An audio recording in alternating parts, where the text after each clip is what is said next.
Hello मित्रों, नमः संस्कृता। कैसे हैं आप सब? आशा करती हूँ अच्छे होंगे। मैं सीमा वर्मा अपने यूट्यूब चैनल ओम अध्ययन केंद्र से आप सभी लोगों का स्वागत करती हूँ। आज मैं बिहार टीजीटी पीजीटी एवं एडेड जूनियर शिक्षक भर्ती से संबंधित शूद्रक विरचित मृच्छकटिकम से कुछ बहुत ही महत्वपूर्ण पॉइंट आप लोगों को बताऊंगी जो संभावित प्रश्न परीक्षा में आने वाले हैं, उन्हीं पे चर्चा होगी। आज की क्लास शुरू करने से पहले आप सभी मित्रों से अनुरोध है, जिन्होंने चैनल को सब्सक्राइब नहीं किया प्लीज़ चैनल को लाइक सब्सक्राइब शेयर करिएगा और क्लास अच्छी लगे तो एक प्यारा सा कमेंट करिएगा। तो चलिए फ्रेंड्स, आज की क्लास शुरू करते हैं। मृच्छकटिकम शूद्रक की रचना है। पहले हम महाकवि शूद्रक का परिचय जान लेते हैं। वास्तविक नाम इनका सिमुक या शिमुक है। समय प्रथम शताब्दी ईसा पूर्व है। आयु इनका 100 वर्ष 10 दिन। ये 100 वर्ष 10 दिन तक जिंदा रहे थे और शूद्रक ने स्वेच्छा से आत्मदाह किया था। महापराक्रमी सुंदर आकृति वाले एवं ब्राह्मणों में श्रेष्ठ थे।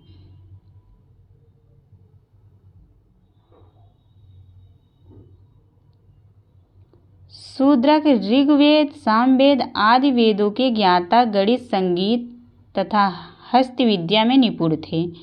महाकवि शूद्रक शिव पार्वती के भक्त थे। पूछा जाएगा किसके उपासक थे, तो शिव और पार्वती के। शूद्रक ने शिव के प्रताप से दिव्य दृष्टि पाकर पुत्र को राज सिंहासन देकर महामहिमशाली अश्वमेध यज्ञ भी किया था।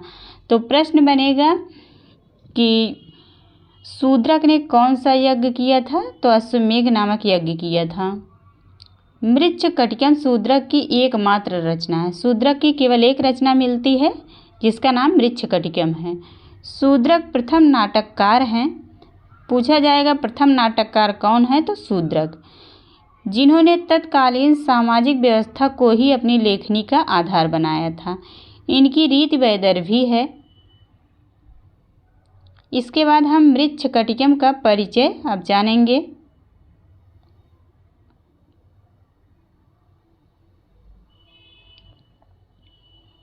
लेखक शूद्रक हैं। विधा प्रकरण है और अंक 10 अंक हैं। मृच्छकटिकम में कुल 10 अंक हैं और प्रधान रस या अंगिरस पूछा जाएगा तो प्रधान रस अंगिरस श्रृंगार रस है। और गौड़ रस में आएगा, गौड़ रस देगा या अंग रस देगा। तो हास्य, करुण, भय तथा अद्भुत, इन रसों का प्रयोग गौड़ रस में किया गया और प्रधान रस पूछा जाएगा तो श्रृंगार रस का प्रयोग हुआ है। उपजीव्य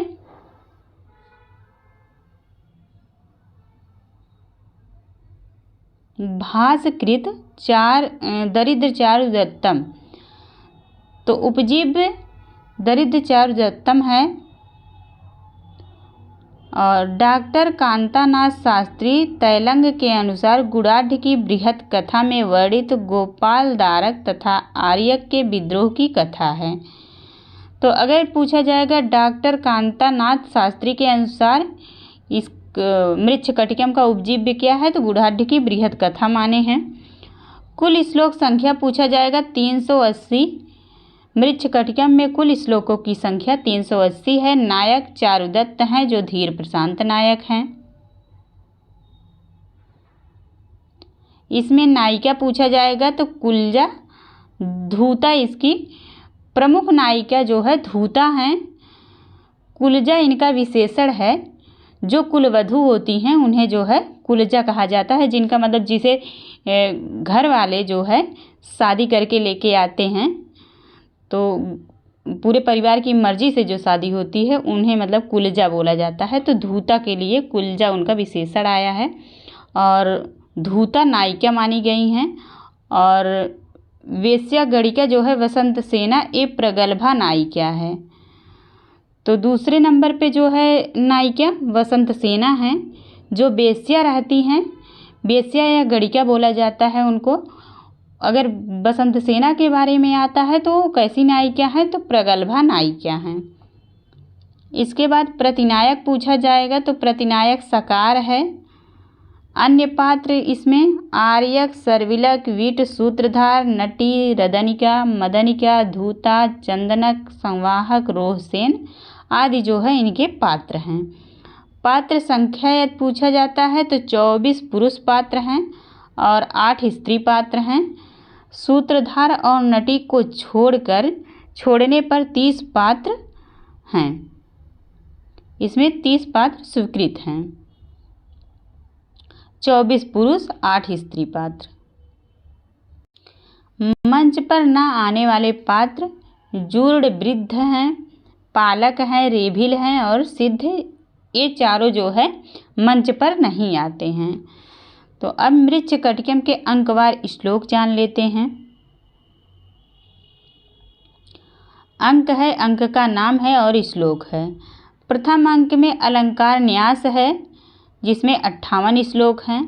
द्वितीय अंक में द्युत कर संवाहक है जिसमें 20 श्लोक हैं। तीसरे अंक में संधि विच्छेद है जिसमें 30 श्लोक हैं। चौथे अंक में मदनिका सर्विलक है जिसमें 33 श्लोक हैं। यह चतुर्थ बहुत ही इम्पॉर्टेंट है, मदनिका और सर्विलक। पांचवें में दुर्दिन है, 52 श्लोक हैं इसमें। इसके बाद छठवां है प्रवहण विपर्यय, इसमें 27 श्लोक हैं। सातवां है आर्य का अपहरण, इसमें 9 श्लोक हैं। आठवां है वसंत सेना मोटन, ये भी इम्पॉर्टेंट है, इसमें 47 श्लोक हैं। नौवां है न्यायालय या व्यवहार, इसमें 43 श्लोक हैं। 10वां है संहार या उपसंहार, इसमें 61 श्लोक हैं। कुल श्लोकों की संख्या, ये वेरी इंपॉर्टेंट है, कुल श्लोकों की संख्या पूछ सकता है। कुल श्लोकों की संख्या 380 है, 380 हैं सॉरी। और मृच्छकटिक एक तथ्यात्मक अध्ययन। अब पॉइंट वार हम लोग देख लेते हैं। चारुदत्त धीर प्रशांत कोटि का नायक है। पूछा जाएगा चारुदत्त कैसा नायक है, तो धीर प्रशांत नायक है। इसके बाद चारुदत्त उज्जैनी का एक गरीब ब्राह्मण है। चारुदत्त उज्जैनी का एक गरीब ब्राह्मण है। वह जन्मना ब्राह्मण और कर्मणा सार्थवाह व्यापारी है। वसंत सेना उज्जैनी की ही एक प्रसिद्ध गणिका है। मृच्छकटिकम नामक प्रकरण में चारुदत्त और वसंत सेना के पारस्परिक प्रेम का वर्णन है। और ये प्रश्न बन सकता है मृच्छकटिकम क्या है, तो यह प्रकरण है। मृच्छकटिकम क्या है, प्रकरण।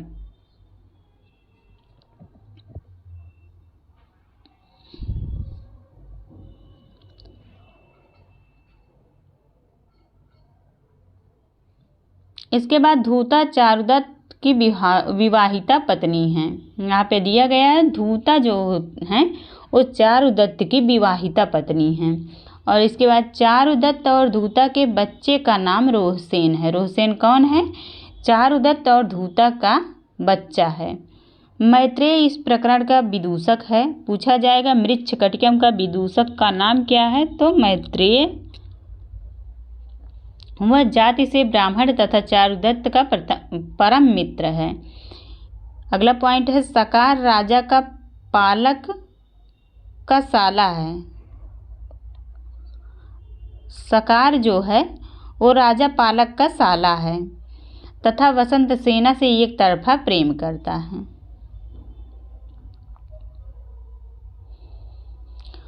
सर्विलक चौर्य कर्म में निपुण एक ब्राह्मण है जो वसंत सेना की कृतदासी मदनिका का प्रेमी है। पूछा जाएगा मदनिका के प्रेमी का नाम क्या है, तो सर्विलक है। और मदनिका कौन है, तो वसंत सेना की कृतदासी है। चारुदत्त का पूर्व भृत्य संवाहक है जो जुए में सब कुछ हारकर बौद्ध भिक्षु बन जाता है। चारुदत्त का भृत्य संवाहक है। सूत्रधार के साग्रह अनुरोध सिद्धान्य भोजन प्रचुर दक्षिणा के प्रलोभन पर भी मैत्रेय अर्थात विदूषक उसके घर भोजन करने से इनकार कर देता है। चारुदत्त के मित्र जूड़ वृद्ध द्वारा भेजा हुआ साल मैत्रेय लेकर आता है। मैत्रेय अत्यंत डरपोक है, इसीलिए मातृबलि देने चौराहे पर रदनिका के साथ जाता है। विट के चेट के साथ सकार द्वारा पीछा किए जाने पर वसंत सेना चारुदत्त के घर में छिपती है। रात के अंधेरे में सकार रदनिका को वसंत सेना समझकर पकड़ लेता है। इस पर मैत्रेय सकार को मारने दौड़ता है। वसंत सेना अपना आभूषण चारुदत्त के घर में रख देती है और बताती है कि वह कामदेवायतन उद्यान में चारुदत्त को देखकर उसके प्रति अनुरक्त हो गई है। उद्यान का नाम क्या था? कामदेवायतन उद्यान। इसके बाद संवाहक पाटलिपुत्र में जाकर उज्जैनी में चारुदत्त का सेवक बन जाता है। चारुदत्त के दरिद्र हो जाने पर संवाहक जुआरी हो जाता है। जुए में सर्वस्व हारने पर चारुदत्त का पुराना नौकर जानकर वसंत सेना संवाहक को छुड़ा लेती है। वसंत सेना के हाथी का नाम खुंडमोटक है।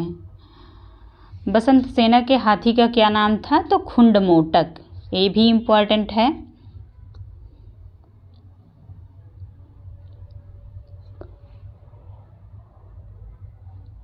चारुदत्त को रेभिल का संगीत अत्यंत पसंद है।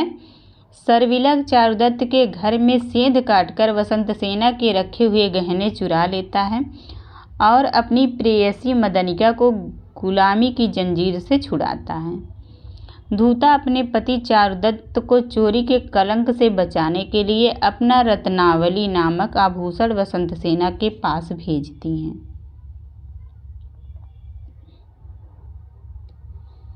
वसंत सेना अपनी मां के कहने पर भी सकार के पास जाने से मना करती है।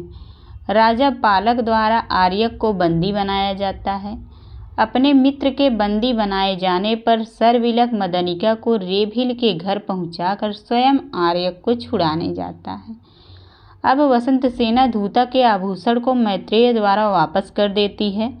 वसंत सेना शाम को चारुदत्त के घर जाती है और वर्षा के कारण रात वहीं बिताती है। चारुदत्त पुष्पकारंडक नामक बगीचे में जाता है और वसंत सेना को वहीं बुलवाता है। पुष्पकारंडक नामक बगीचा था। चारुदत्त का पुत्र रोहसेन सोने की गाड़ी के लिए रोता है। इस पर वसंत सेना अपने आभूषण गाड़ी बनवाने के लिए दे देती है। आर्यक राजा पालक के कैद से भाग जाता है। भूलवश वसंत सेना सकार की गाड़ी में बैठ जाती है। अब कहानी आगे। बैलगाड़ी उद्यान में पहुंचने पर वसंत सेना सकार के प्रणय प्रार्थना को ठुकरा देती है, जिससे क्रुद्ध होकर सकार उसका गला दबा देता है। वसंत सेना के मूर्छित होने से मृत समझकर सकार भाग जाता है और चारुदत्त के विरुद्ध हत्या का आरोप लगाकर न्यायालय में मुकदमा करता है। बौद्ध भिक्षु संवाहक वसंत सेना की रक्षा करता है। चारुदत्त अभियोग चलता है और विदूषक के बगल से वसंत सेना का आभूषण मिलने पर चारुदत्त को फांसी का दंड मिलता है। फांसी के वक्त ही भिक्षु वसंत सेना के साथ वध्य स्थल पर जाता है। सकार भाग खड़ा होता है। पालक को मारकर आर्यक राजा बनता है और झूठे अभियोग चलाने के कारण सकार को फांसी होती है, किंतु चारुदत्त उसे क्षमा कर देता है। चारुदत्त को राज्य मिलता है और वसंत सेना को वधू का सम्मान पद मिलता है।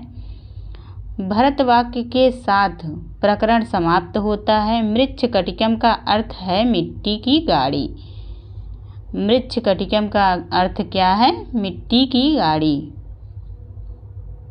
मृच्छकटिकम में 7 प्राकृतों सौरसेनी, अवंतिका, प्राच्या, मगधी, सकारी, चंडाली और ठक्की का प्रयोग किया गया है। मृच्छकटिकम में 30 पात्रों में केवल 6 पात्र ही संस्कृत बोलते हैं। यह प्रश्न बन सकता है, मृच्छकटिकम में कितने पात्र संस्कृत बोलते हैं? तो केवल 6 पात्र संस्कृत बोलते हैं, कुल पात्र 30 रहते हैं। संस्कृत बोलने वाले पात्र चारुदत्त, आर्यक, सर्विलक और बिट सूत्रधार अधिकारिक।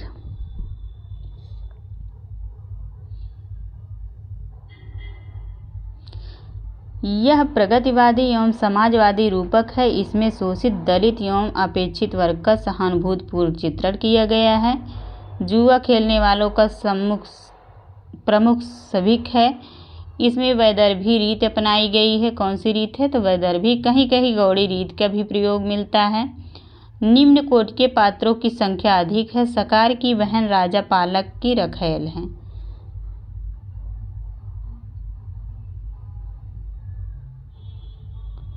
मृच्छकटिकम की कथा आदर्शवादी न होकर यथार्थवादी है। प्राकृतों में देशी शब्दों की प्रधानता है। अब चारों के देवता कार्तिकेय हैं। नमो वरदाय कुमार कार्तिकेयाय। तो चारों के देवता भगवान कार्तिकेय हैं। चारों के गुरु जो है कनक शक्ति, ब्रह्मदेव, देवव्रत तथा भास्कर नंदी हैं।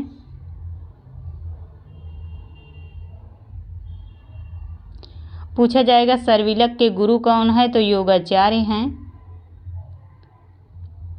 और एक योग रोचना, ऐसा द्रव्य जिसको लगाने से चोर आदि को कोई देख नहीं पाता है। तो यह भी प्रश्न बन ही सकता है कि जैसे कौन सा ऐसा द्रव्य है जिसको लगाने से चोर को कोई देख नहीं सकता? तो योग रोचना नामक औषधि है।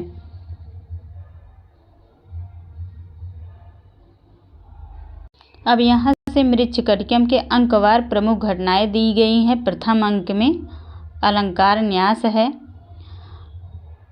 चारुदत्त की दरिद्रता का मार्मिक वर्णन है। प्रथम अंक में बिट और चेट सहित सकार के द्वारा वसंत सेना का पीछा करना है। और अंधकार का लाभ उठाकर वसंत सेना का चारुदत्त के घर में छिपना तथा अपने आभूषणों को न्यास अर्थात धरोहर के रूप में चारुदत्त के घर में छिपाना। अब दूसरे अंक में है द्यूतकर संवाहक।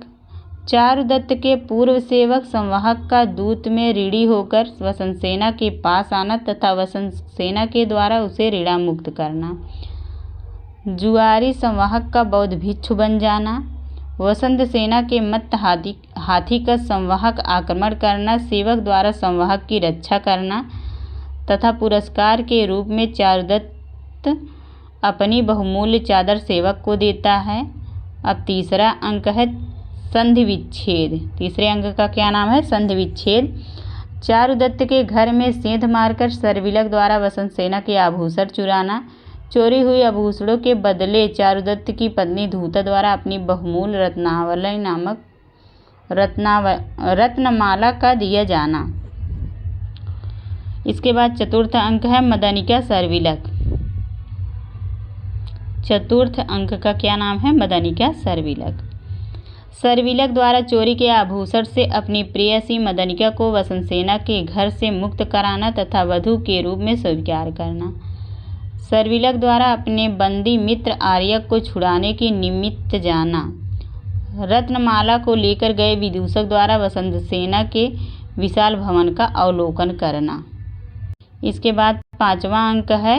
पांचवें अंक का नाम दुर्दिन है। वसंत सेना का चारुदत्त के घर में रात बिताना। वर्षा काल का भव्य वर्णन। तो यह प्रश्न बन सकता है कि मृच्छकटिकम में वर्षा काल का भव्य वर्णन किस अंक में है? तो 5वें अंक में। अब है छठा अंक प्रवहन विपर्य। चारुदत्त के पुत्र रोहसेन की सोने की गाड़ी के लिए जिद करना, जबकि दासी रदनिका मिट्टी की गाड़ी मृत धन सकटिका देती है। इस दृश्य पर वसंत सेना का मिट्टी की गाड़ी को आभूषणों से भरना, वसंत सेना की गाड़ी भ्रमवश बदल जाना, चंदनक सिपाही द्वारा बंदी आर्यक को अभयदान। इसके बाद अब 7वां अंक है आर्य का अपहरण। आर्य का चारुदत्त के पास पुष्पकारण्यक उद्यान में जाना और चारुदत्त द्वारा आर्यक के बंधन को कटवाना। इसके बाद अब 8वां अंक है वसंत सेना मोटन। पुष्पकारण्यक उद्यान में सकार द्वारा वसंत सेना का गला घोटना।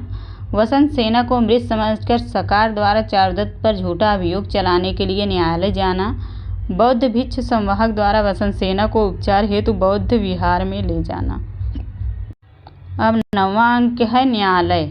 सकार द्वारा अपने पक्ष में निर्णय देने के लिए न्यायाधीश को धमकी। वसंत सेना का चारुदत्त के घर जाने संबंधी वसंत सेना की माता की गवाही। वसंत सेना का आभूषण विदूषक के पास से मिलना और चारुदत्त को फांसी की सजा, यह 9वें अंक में है। इसके बाद अब 10वां अंक है संहार। पालक को मारकर आर्यक का राजा बनना। चारुदत्त को फांसी से मुक्ति। वसंत सेना को वधू पद प्राप्त होना। मृच्छकटिकम में स्वाभाविक रूप से अलंकारों का प्रयोग है। मृच्छकटिकम में अलंकार एवं छंद का प्रयोजन। तो मृच्छकटिकम में स्वाभाविक रूप से अलंकारों का प्रयोग है। उपमा, रूपक, उत्प्रेक्षा, साथ साथ काव्यालिंग, विशेषोक्ति, समासोक्ति अलंकारों का विशेष रूप है। महाकवि शूद्रक ने पूरे मृच्छकटिकम में 21 प्रकार के छंदों का प्रयोग किया है। यह प्रश्न बन सकता है, महाकवि शूद्रक ने अपने मृच्छकटिकम में कितने छंदों का प्रयोग किया है? तो 21 छंदों का प्रयोग हुआ है। सर्वाधिक प्रयुक्त छंदों में वसंत तिलका और शार्दूल विक्रीडित और उपजात, ये 3 छंद सबसे ज़्यादा मृच्छकटिकम में प्रयोग किए गए हैं। तो thank you all of you. आप लोगों को आज की क्लास कैसी लगी कमेंट बॉक्स में ज़रूर बताइएगा। आज की क्लास यहीं पे समाप्त करते हैं। धन्यवाद।